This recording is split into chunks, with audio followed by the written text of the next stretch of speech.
When you're in a violent conflict, it can sometimes be easier to follow your first instincts. Chances are, these instincts will become the root of all your troubles because they are inherently ego-driven. The more you can train yourself to step back and consider what another person is thinking or feeling, the better off you'll be. Resisting the urge to react is one of the best things to move the discussion forward and gain a deeper understanding.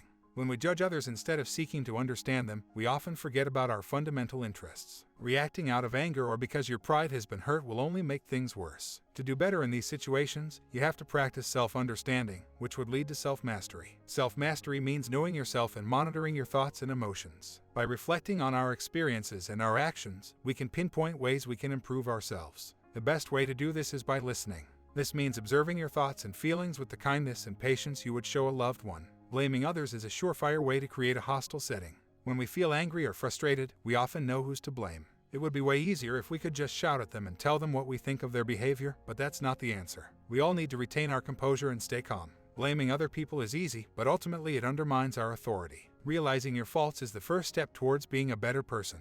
It's okay to own up to your flaws. In fact, it can be liberating. When you admit you're not perfect, you'll likely feel more centered and in control of your life. Everyone has the power to foster happiness and positivity through their attitude and actions. You and I never disagree because we fundamentally see the world as a hostile place with scarce resources. We see the other people we deal with as competitors for those resources. When we view others as competitors, we feel distrustful or afraid, leading to social conflict. You can control your outlook by looking at the world in a more positive light. In turn, you can see the world positively. By the time you change this perception, the world becomes more beautiful and peaceful to you. There's no point in worrying about tomorrow. There is nothing we can do to affect it. We can only work on today and the present moment. When we accept the past and live in the present, we're able to live more authentically. Focus on the things you control and let go of the rest is a fundamental understanding that propels us to move forward with positivity. When we feel afraid or uneasy, our mind tends to exaggerate the danger. When people are anxious about public speaking, they often think that everyone in the audience is staring at them or that all eyes are zoned in on them.